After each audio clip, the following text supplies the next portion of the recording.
Well, hello everyone. This is Marcelo Palermo for Epic News, point of information.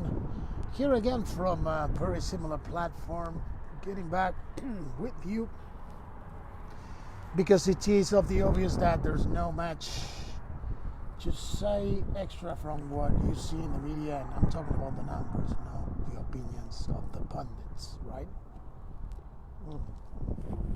The thing here is, you heard it all, and you're gonna keep on hearing it all. Numbers, stats, mathematical possibilities, and we have to go to what is surely going to happen. I know that there's going to be a legal challenge by the Trump administration and his campaign committee and the president himself, trying to challenge the results, to contest the results, and if they think that they have to do it or they should do it, well, so be it.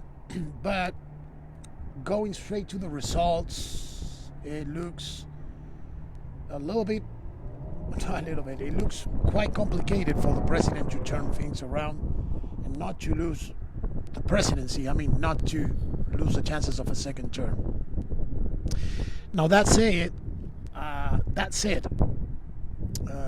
what's going to happen probably is that, I mean, to be honest and to go straightforward to the point, he'd heard to all the counting, all the votes counting, and what we're seeing that's happening indicates that Mr. Joe Biden will surely be declared the projected winner. Remember, we're talking about the projected winner because the elections have many steps and stages, and bureaucracy takes over here.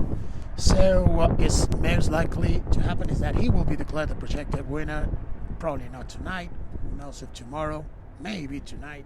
He already had plans to give a speech along with his vice presidential associate in the formula, Mrs. Kamala Harris. That will happen, but we don't have the definite result yet. And by the way, counting keeps on going. I mean, and this happens in all the elections. For everybody to have it clear, never ever in the history of the United States we have had all the votes counted on election day or election night when it comes, you know, when well, after the sunset, everybody thinks, okay, we might have a result. If it is, should it be it's November the 7th, November the 3rd? In this case, it was November the 3rd. But we never have a definite result that day. It didn't happen in 2016 with the Clinton versus Trump election, where Mr. Trump won and was declared actually the winner during come night time on that November 2016. I believe that previous elections were on the 7th or the 8th. I don't remember, but it was in November 2016. But the counting kept on going and kept on going all the way to like way past November the 20th. What happens with elections, this is the way it goes. I'm trying to be as clear as possible so you understand how the process works according to the rules, laws, and regulations. A candidate wins, but after the candidate wins, votes keep on being counted. I mean, he wins if he reaches the magic number of 270 delegates for her or him to win the Electoral College. The one who's very close to that is Mr. Biden now, the Democratic candidate. President Trump, the way things are still, I mean, the perennial numbers that most of the media are actually, most of the agencies, and even the electoral committees and electoral branches, the ones in charge in different, in the still competing states, and even in all the other states, are managing is that Mr. Biden has 253 delegates and Trump has 214. I don't know if I will say it ironically, but interestingly enough, Fox News, which is the media outlet that has always been more favorable to President Trump, opinion-wise speaking, is the one that actually is giving the broader margin to Joe Biden.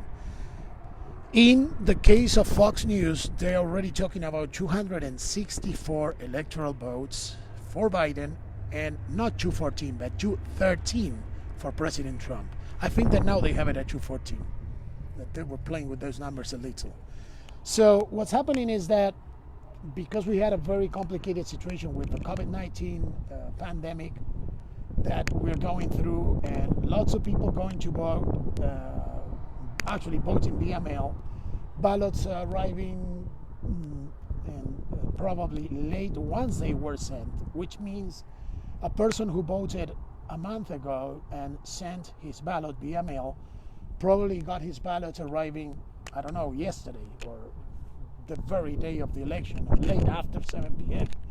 That doesn't mean that such votes is illegal. It means that the mailing system was having problems because they were almost or a little bit overwhelmed.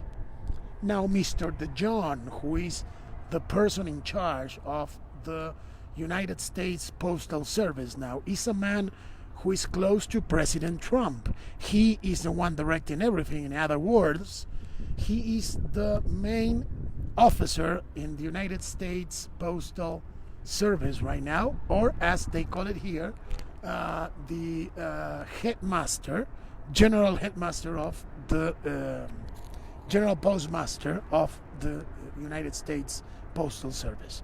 So this is a guy who's in charge of sending the ballots, sending out the votes.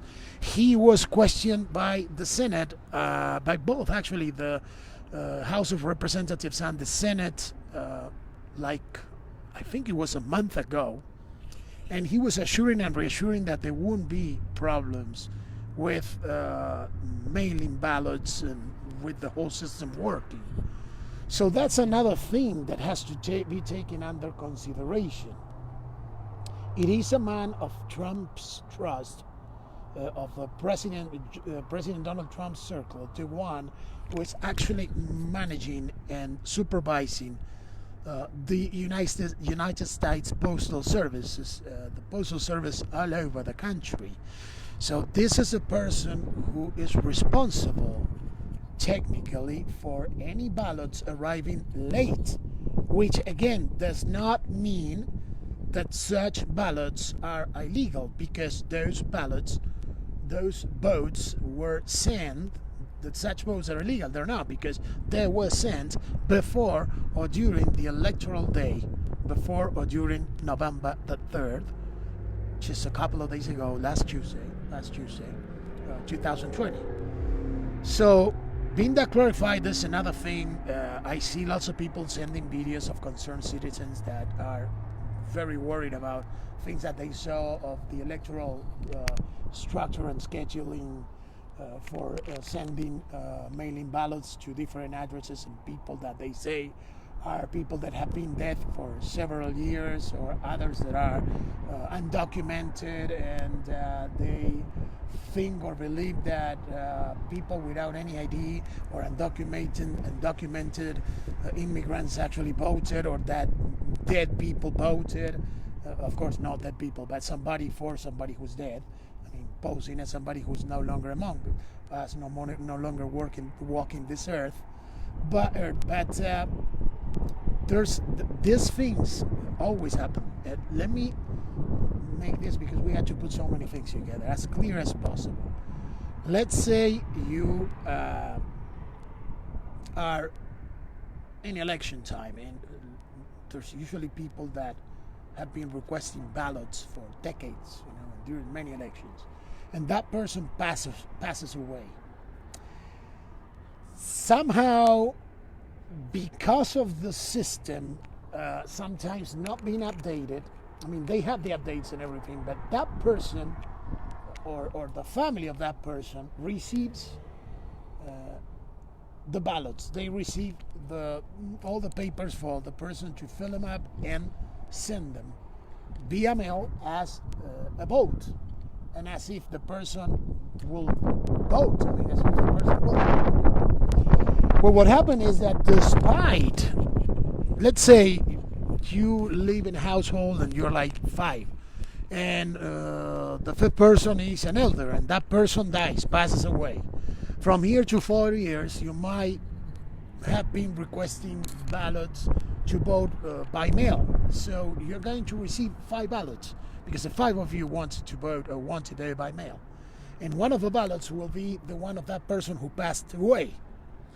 So let's say you say, well, I want to send it. I want to play the smart fella, and I am going to send the 4 votes via mail of those who are alive, plus we're going to fill out that of Grandpa who passed away 3 years ago. Let's, for the sake of the argument.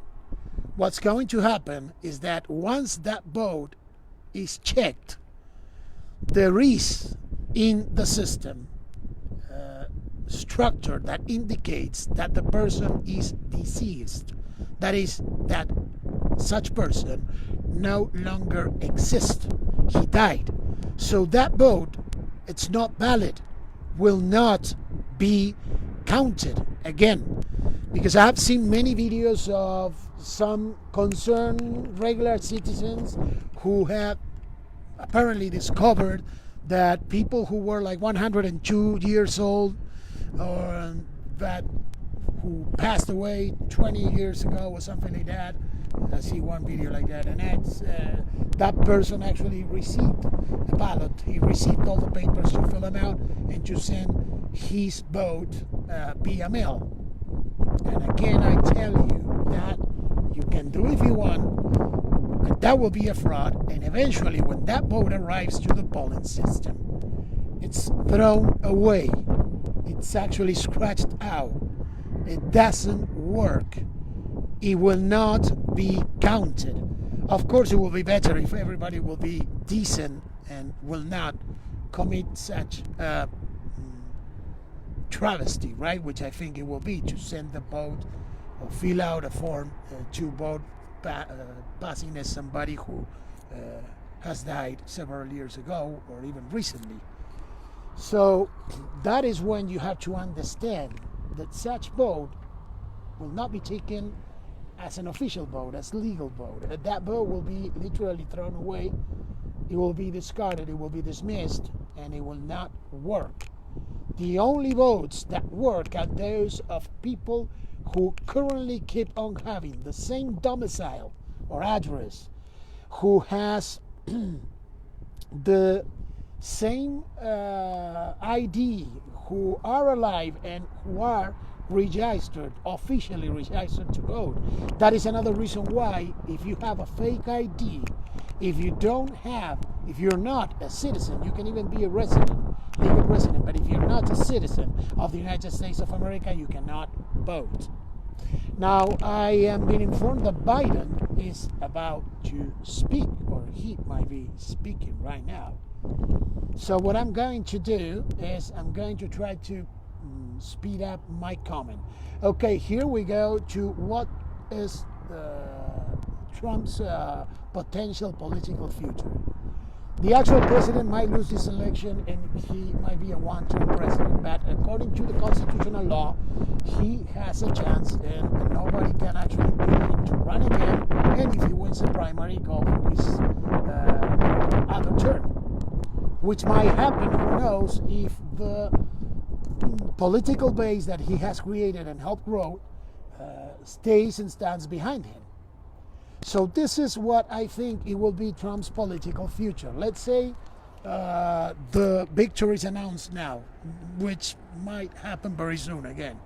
Biden wins his presidency, and he eventually on January the 20th, 2020 at 12 p.m., as it is indicated in the 20th Amendment of the Constitution, Biden will take the oath as a new president, the next president of the United States of America.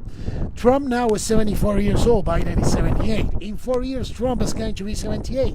So I am quite sure that many of his followers are going to ask him to run again, which, if he is in good health, he probably will. The only problem he's going to have is that he's going to go through the primaries again. And let's see what happens there. But nobody can impede for him to actually run again in 4 years. So what I think it is his political future is that, and any advisor, and again, this you don't hear it, you don't listen to this kind of things in the perennial media, but this is what I think, me as a political analyst, that the current president probably will explore and try to do, and he probably should. he will try to have the Trump part of the Republican Party, which is quite a chunk of it, to either take over or to be the most poignant and important player as a group in the opposition. Trump will try to turn, or he should be advised to try to be the opposition to the government that it's going to happen, because it looks like Trump has almost or virtually very few, is not no chances to win this election. So he should be projecting himself toward the next 4 years. He might become the face of the most staunch opposition. Let's see what happens, and then if things goes good for him and his followers keep on following him, he might actually try to run again in 2024. Will that happen? I don't know. If I'm a close advisor of his, if I will be a close advisor of his, this is exactly what I will advise him to do. Because now with all the legal aspects and the legal fight they want to get into, things might actually turn really nasty and ugly. And not only nasty and ugly, but very complicated for him to really turn these things around. Because in order to turn a result such as a presidential election around, you truly need very convincing and appalling evidence that will indicate that you're absolutely right. And to be honest, I don't think that they have produced such evidence. Again, one thing is what people think might have happened, what people speculate might have happened. And another thing is what actually happened. And what happened is that we had a very particular election in a very complicated time, the time of COVID. COVID ruined pretty much everything. It is probably the it is actually the single most important issue of why Donald Trump is losing this election, because of COVID, because of COVID management, and because of what happened as a consequence of COVID-19. So here you had a brief but interesting analysis of what President Trump can do after he leaves the White House, which it seems most likely what's going to happen, because he is on the verge of losing this election.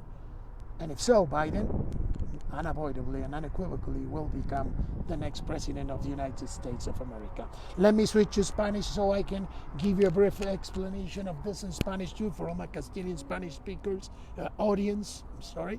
And then I'm going to move forward because I have to keep on reporting later on.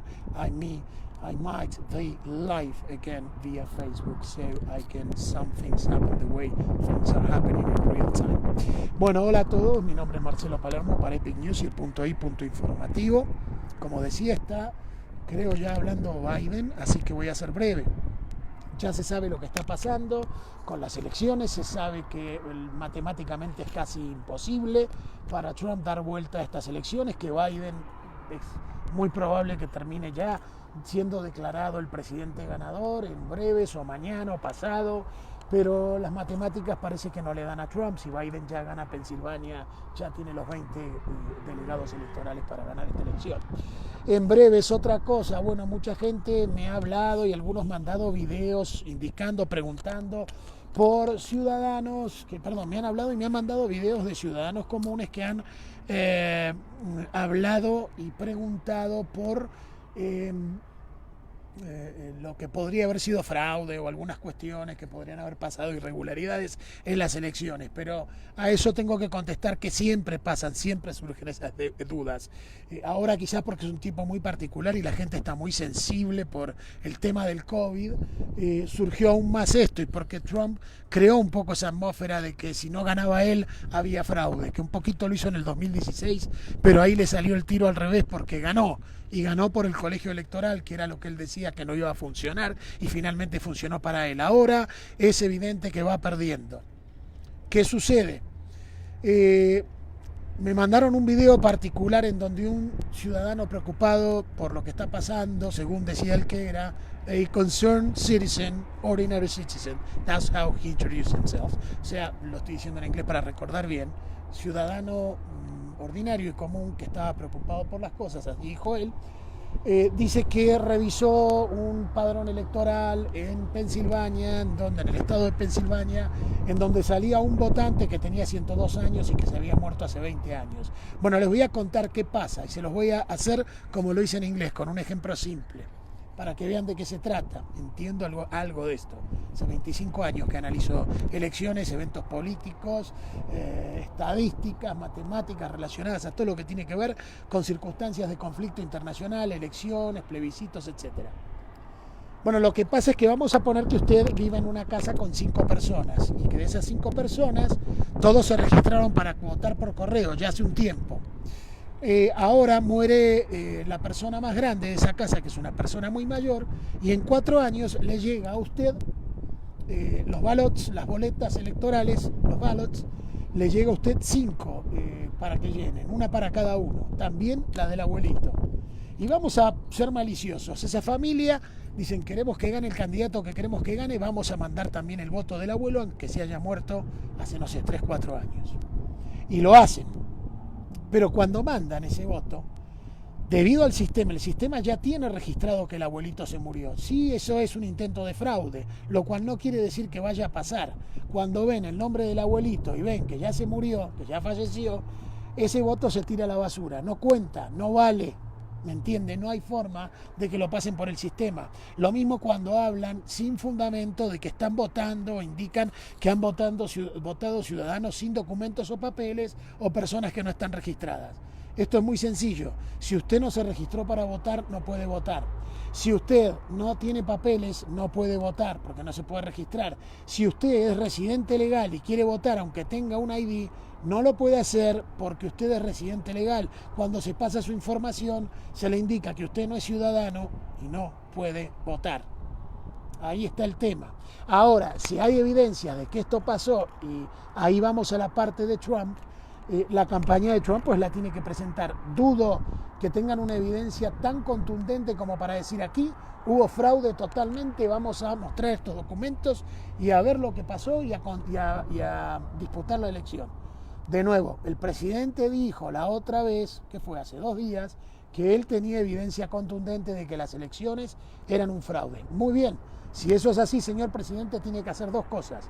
Ahora cuando se anuncie que usted no es el ganador y usted obviamente va a estar en desacuerdo con el resultado, tiene que enviar en forma de denuncia en los estados y a nivel federal toda esa evidencia y además hacerla pública, así todo el mundo la ve.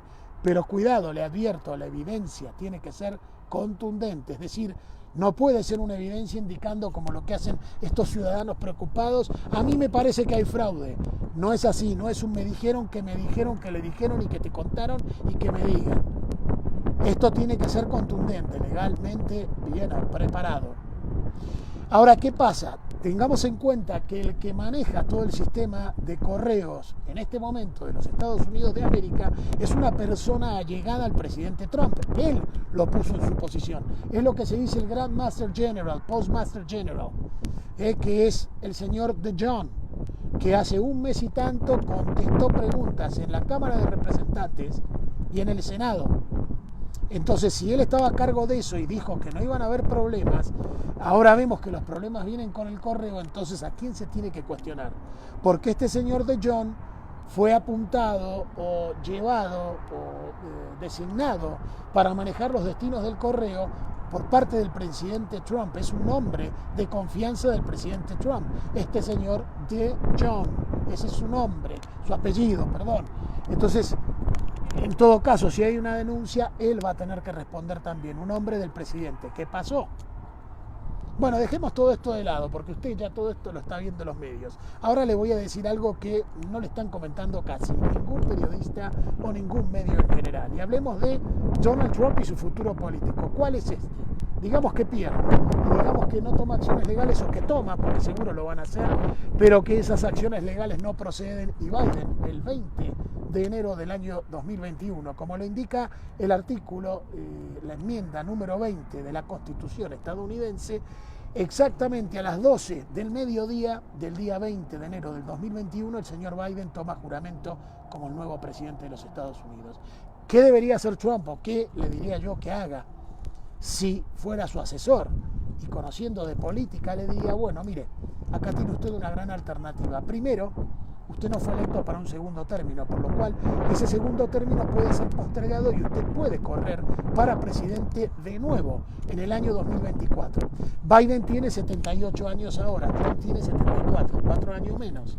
4 años menos. Si le da la salud, en 4 años lo puede hacer. Y uno no tiene que pensar por qué no. En estas épocas modernas, como están las cosas y el avance de la medicina, la gente vive mucho más años, no solo está lúcida, sino que sigue adelante por muchos más años. Bueno, eso está por verse, ¿no? En 4 años puede Trump correr de nuevo. Lo que tiene que hacer es, obviamente, pasar por las primarias republicanas de nuevo, las elecciones primarias, ganar las primarias y ahí sí ser designado candidato otra vez. ¿De qué depende esto? De la base que ha creado Trump de seguidores, de si de verdad deciden y persisten en convertirse en la alternativa del Partido Republicano, tomar control por sobre todos los otros o todas las otras propuestas republicanas y seguir fuerte, convertirse en una posición fuerte por los próximos 4 años y ahí sí intentar volver a poner al señor Trump en la Casa Blanca. Claro que no es nada fácil, pero ese es un futuro político que podría tener él, que es muy factible o muy realizable si se ponen a tomar en cuenta lo cerca que estuvo en estas elecciones de lograr su segundo mandato. ¿Por qué? Porque estamos a una semana casi, esto fue el martes y es viernes a la noche, de las elecciones, el 3 de noviembre de este 2020, ya estamos a viernes y aún no hay un resultado, a pesar de que ya es muy evidente que Biden, el candidato Joseph Biden y Kamala Harris van a ser los ganadores de esta elección, es decir, la fórmula demócrata. Por eso, si yo fuera asesor de Trump, esa sería la fórmula para que él siga adelante y ese sería su futuro político proyectado. Lo querrá aceptar o no, bueno, ya es un problema de él. Yo no conozco lo que hay adentro de la cabeza del señor Donald Trump.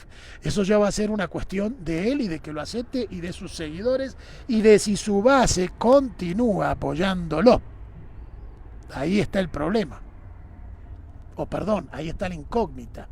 Y no hay por qué creer que no. Si mantiene momentum, como dicen en inglés, y sigue adelante, en una de esas tiene esa posibilidad de volver a jugarse una carta fuerte políticamente hablando en el año 2024. Así que bueno, este es un análisis que por ahí no va a escuchar mucho en los medios. Muchos hablan de que ya terminó la era Trump y todo esto, y etcétera, etcétera, y terminó su presidencia, termina el 20 de enero del 2021, si ahora ya se declara a Biden ganador. Pero políticamente fue la primera incursión de Trump en política, entonces... y si el hombre sigue saludable y con ganas de seguir haciendo cosas, quién sabe lo que puede pasar en el 2024. De nuevo, depende de quién lo esté asesorando, de cómo responda él a esos asesores y estas ideas, si le dan ideas como las que yo acabo de dar, y también de su base de seguidores y qué es lo que esta base de seguidores tenga ganas de hacer, si quiere permanecer como gente que sigue al movimiento trumpista, como le dicen, Trumpsters, a los trumpistas que le dicen, ¿verdad? O the Trump Movement, o si deciden seguir adelante y buscar, explorar por el Partido Republicano otra opción que sea diferente o parecida a la de Donald Trump. Yo, si fuera asesor de Trump, reitero, esto es lo que le diría: presidente, usted va a perder, es muy probable eso. Quiere presentar denuncias, muy bien, adelante, pero eso se puede poner feo porque puede ser solo una demora y finalmente, si no hay pruebas evidentes y sustanciales, pues evidentemente no va a proceder eso. Y la segunda es, mire, tiene usted 4 años y nada legalmente le impide correr para presidente de nuevo en el 2024.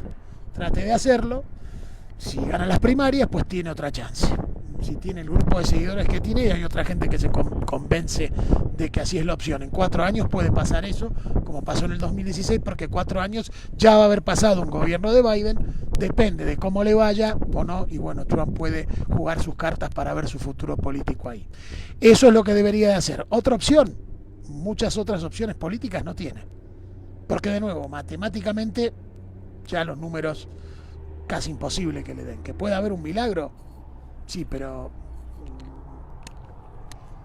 vamos a hablar en serio, vamos a hablar de matemáticas, de lo que es el análisis en ciencia política, de las posibilidades virtuales y reales, ni en virtuales le queda mucha chance. Así que bueno, ladies and gentlemen, thank you for being with me tonight. Again, I will sum it up in English.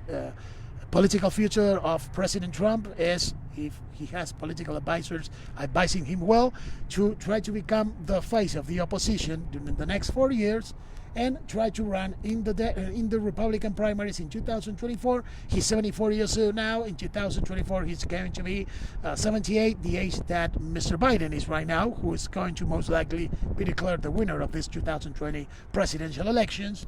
So that's what Trump should do. And if he solidifies and keeps his base, and even strengthen it in the next 4 years, he might have a shot. For Biden, well, Biden, it seems that he's going to win this thing. Mathematically and statistically, it's quasi impossible for Trump to turn things around. Of course, he will contest the elections, but he will have to present very solid evidence to turn things around. I don't think that it's very feasible for him to legally turn things around. As I told you before, yeah, there have been videos being sent to me about people complaining about supposedly dead people being registered to vote, or people without documents, or undocumented people voting, or permanent residents voting, and that doesn't happen. There's, again, summing it up, two things. If somebody died today and in 4 years, a household in which that person lived when he was alive, of course, I mean, got the ballots, the papers for him to fill in, and of course send them via mail, somebody can do it for him. But once that vote arrives to the polling place via the mail system, it's going to come out that that person has passed away, and that vote will be nullified. That vote would not be valid, so hence will not be counted. In the case of people who are permanent residents, they're not allowed to vote. You need to be a citizen, so they cannot register. And people without papers, without documents, or let's say they have a fake ID, they went through the whole shebang and process. Once they get there and they want to register to vote as voters, they are not going to be able to do it because they can't. They won't be able to produce substantial documentation for at the polling place or at the voting registering place for them to get the registration to vote. That is simply not allowed and not possible. That is why I'm saying and indicating that it is really hard to produce evidence that there has been fraud. We had several problems, as it should happen, especially when it comes to the U.S. election. We're talking about the most important republic with a democratic system, not because of the Democratic Party. I'm talking about the democracy. Okay, a democracy working as it has to work during a voting period in the whole world, and it is almost impossible not to have problems, especially now with the COVID-19 pandemic situation. But it will be very hard for the Trump administration to produce evidence that is absolutely uncontested and unequivocally indicating that there has been fraud. I'm talking from a technical aspect. So that's what should happen. We will see what happens, but right now, and as of today, we see and we know that it is quasi impossible to turn things around and for Biden not to be declared the president. Can it happen? Yeah, again, a miracle can happen. Something extraordinary can happen.